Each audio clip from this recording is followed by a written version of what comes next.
This content is nightmare fuel for PC enthusiasts. You probably haven't seen a system tray this cluttered unless you've bought an MSI laptop recently. But the difference is that we willingly installed all of this software. Colloquially, the term for this would be bloatware. And it's a trend that had nearly entirely died down as we entered the Windows 10 era of slimming and reduction of things like AV software.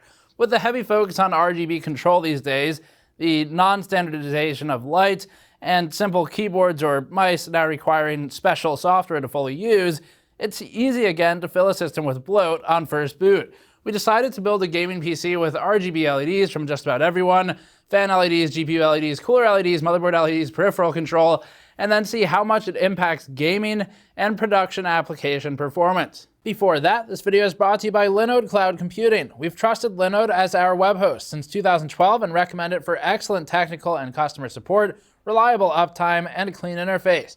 Aside from cloud hosting, Linode.com recently added GPU hosting plans for machine learning and neural net use, built with RTX 6000 GPUs and 10 gigabit per second network speeds. They're also starting to deploy EPYC CPUs in their servers. Sign up for Linode.com Cloud Computing with code GNEXUS20 for a $20 credit, or click the link in the description below to visit linode.com/gamersnexus. We've created a monstrosity of a computer for this one. We'll show some footage to illustrate just what it is for you. But this thing combines all the RGB components we reasonably could. So we've got an RGB LED CPU cooler, an NZXT Kraken X42. We have an RGB LED set of fans. There's the Corsair RGB fans, and also some Thermaltake Rain RGB fans. And just as a side note, we did some testing individually too. So where we tested all of the software together in a worst case scenario versus baseline to see how much it takes away from your performance baseline, we also tested a few of the noteworthy applications that are somewhat known on forum threads to be performance impactors. One of those was Corsair's iCUE, which we have coupled with an AX1600i power supply. So it's plugged into the motherboard and can be monitored via iCUE. And then we have RGB fans that are pretty commonplace. They're RGB LED fans that are monitored by iCUE. We also did NZXT CAM separately, but then we did all of these together too. So first of all, I should note that the goal of this content was to determine what sort of impact, if any, does individual pieces of software cause versus all of the bloatware together. And to test that as an initial benchmark, we used an i5-9600K. This is not a CPU we particularly recommend. We tend to recommend an R5 in this price category instead.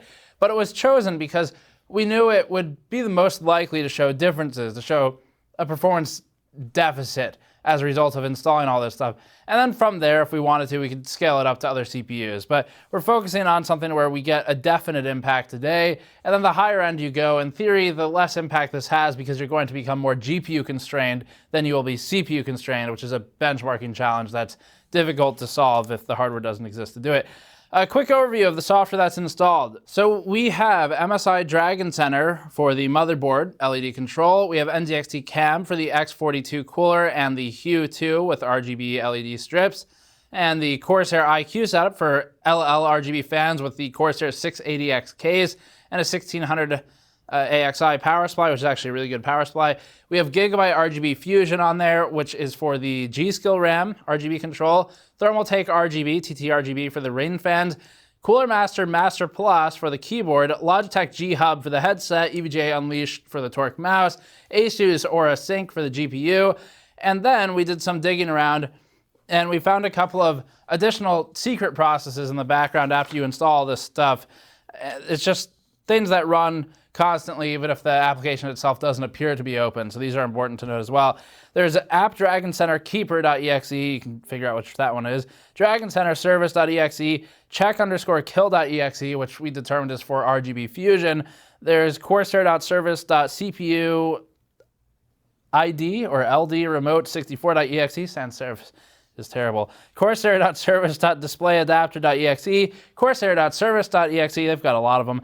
iCUE.exe, LG hub_updater.exe, Lightkeeper service.exe, not certain what that is, which one it is, LED control service.exe, which is for ASUS, and that'll cap the secret software that comes along with the core applications we installed. Benchmarks today then will focus on baseline gaming performance versus bloated worst case performance versus individual applications for just 3 of them. Dragon Center, iCUE, and NZXT CAM were the ones we chose as standalones to determine who might have the most impact.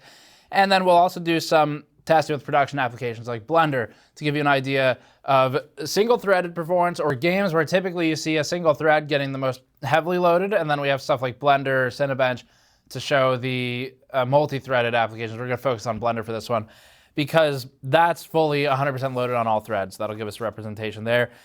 And I think, we also need to show a clean uninstall so that we can see if we can restore the computer to its baseline performance. And a quick note on that too, for clean uninstall, we also removed 2 additional applications that were installed with Windows 10. So you might see some uplift from that.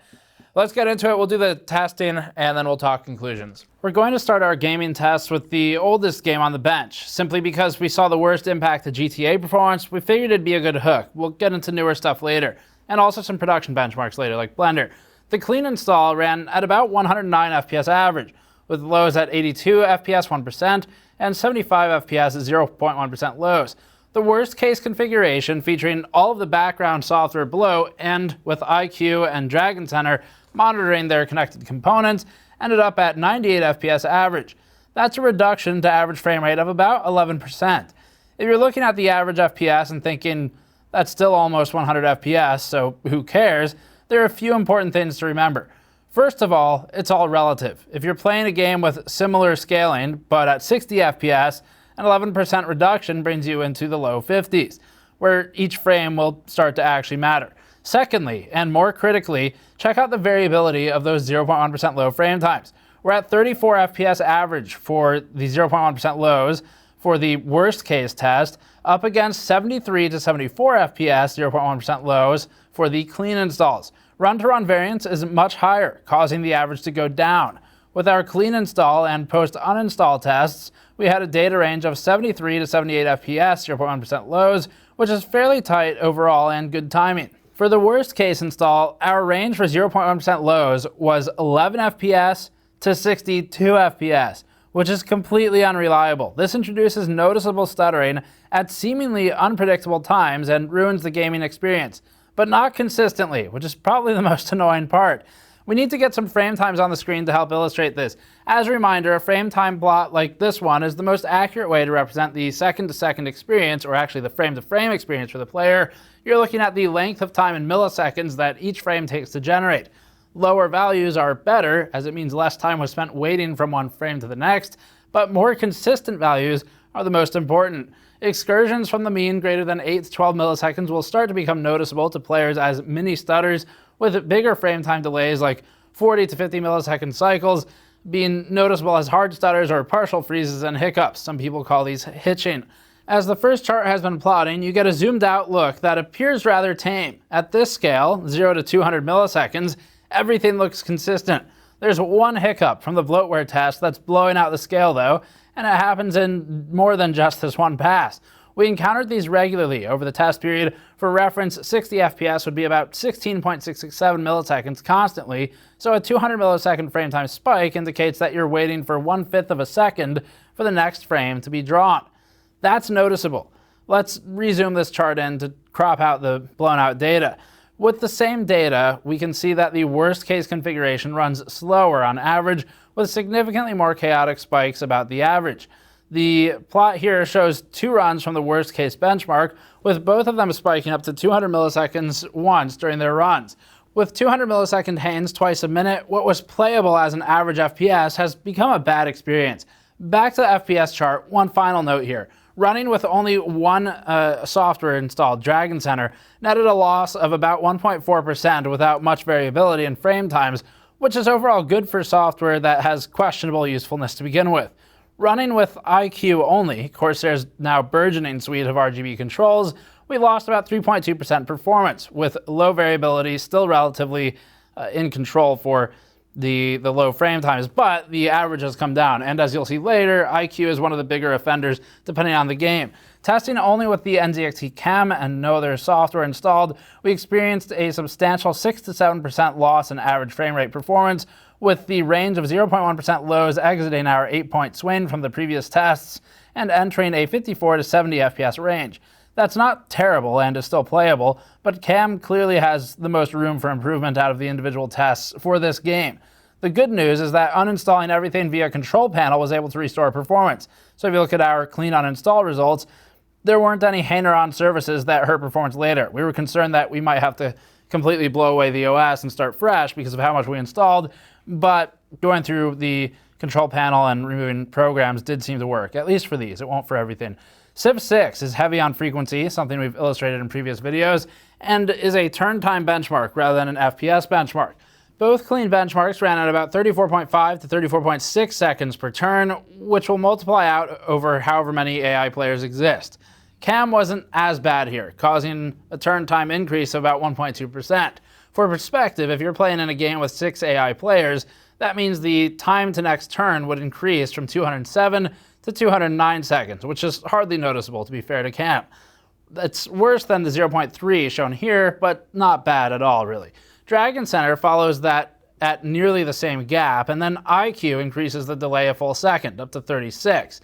That's a 4.3% increase in turn time requirement. So now our 6-turn example, thanks to the 36-second result, goes from 207 seconds to 216 seconds. The worst case test is 36.7 seconds long for a maximum turn time increase of 6.4%.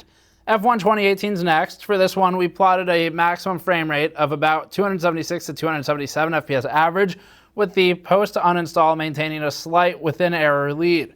The worst-case test had us drop from 277 FPS average to 262. Again, we're in the hundreds, so that doesn't really sound like it matters, but this is all relative, and it'll scale to other scenarios with lower frame rates. In this instance, we've lost about 5.4% performance in average FPS. Lows are also all over the place here, with our worst-case benchmark ranging from 75 to 101 FPS, 0.1% lows. The run-to-run variance increases, which means a less consistent experience. Dragon Center repeatedly dropped a few FPS, but not enough to really matter. 0.1% performance was within the wide error in this benchmark, and NZXT CAM also dropped a bit, but iCUE was responsible for the biggest performance loss in this specific test. The frame time plot will help better illustrate what's going on. In this plot, we see that clean does technically start with a spike, but we see these now and then in F1 2018.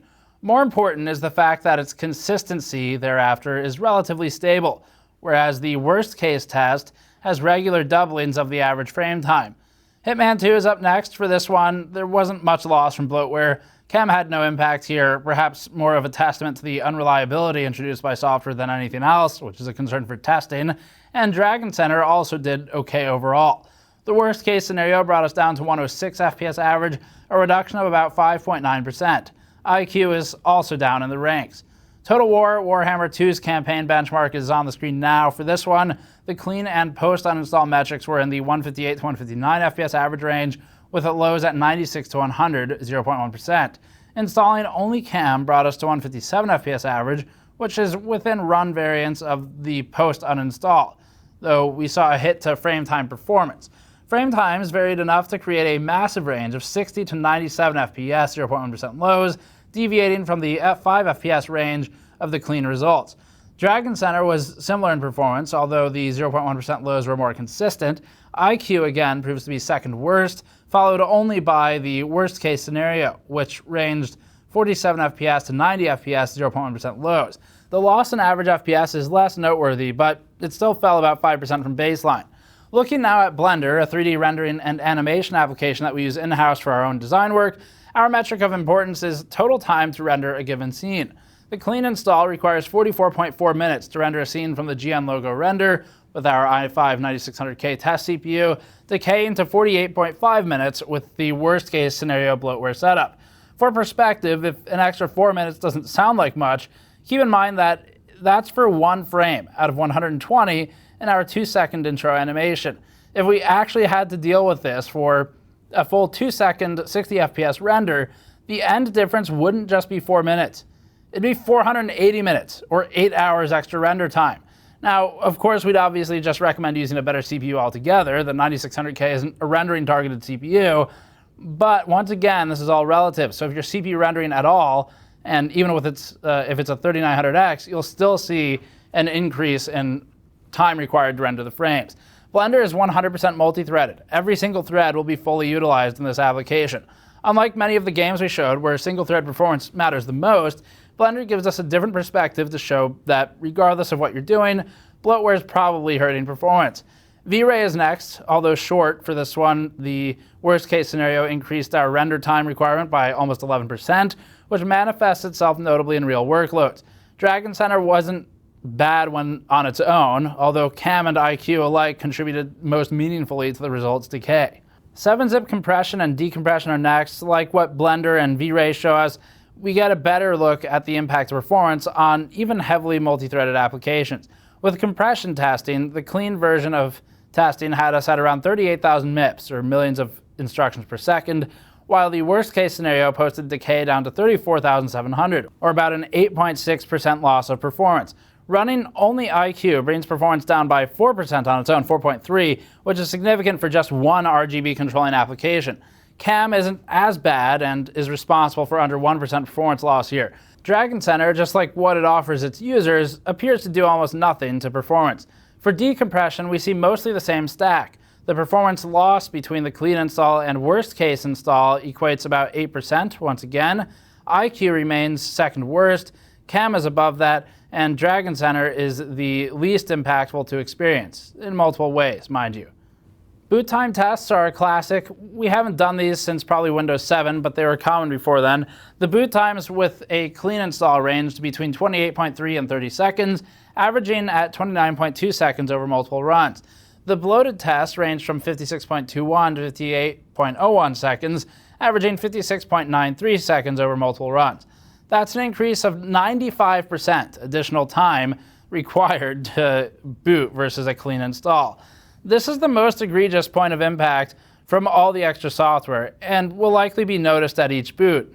For our last chart, we'll look at a plot of an idle period to see how often the software is painting the CPU and requiring attention. First, for the clean install, we monitored an average CPU utilization of about 3% to 4.5% second to second. Windows occasionally pings and wants something, but otherwise there's not much going on. Hardware info is also pinging every second or so, and is one of the only loads that we have on the system, so that accounts for some of this. With all the bloatware installed, we monitored usage between 6.5% to 15%.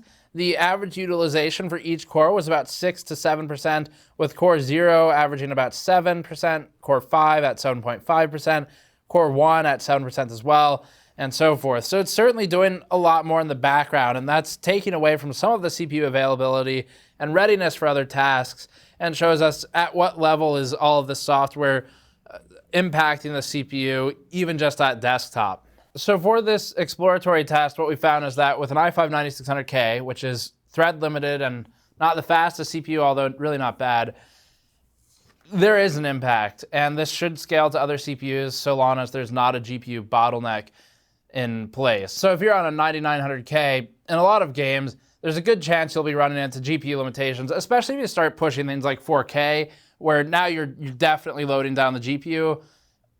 More than likely, the CPU would matter. So it's hard to say just how much the bloatware will start impacting higher-end CPUs when you're GPU limited. That said, the biggest takeaway from this whole test is that this is inconsistent. There's a bit more variables to deal with, like maybe 10 of them, plus a bunch of additional behind-the-scenes software.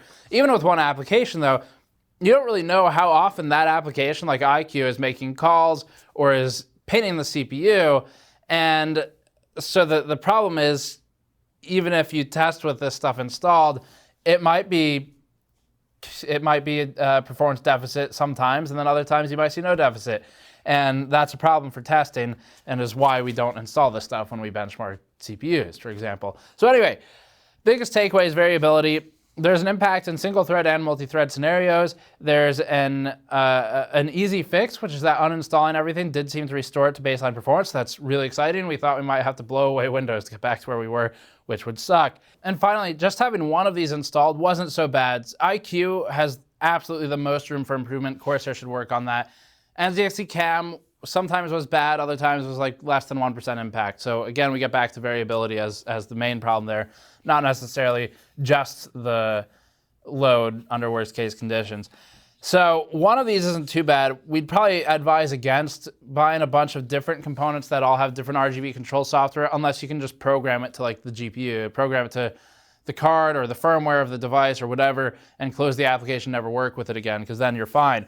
So anyway, takeaway is don't install a whole bunch of software. RGB makes your computer slower. We did try to turn them all to red, but it didn't make it faster. And we tried to turn them all to blue, but it didn't make it colder. So what you should do is, if you must have RGB LEDs, that's completely valid and fine. They can definitely look really cool. Just try to stick to one brand. Doesn't particularly matter which one, but stick to one brand so that you don't have 3 different applications running your RGB LEDs, if possible. And this also is an issue of standards, where because there's no standard for RGB LEDs, it's hard to stick to one brand. And that's especially true because not everybody makes every component, so you'll have to mix and match sometimes.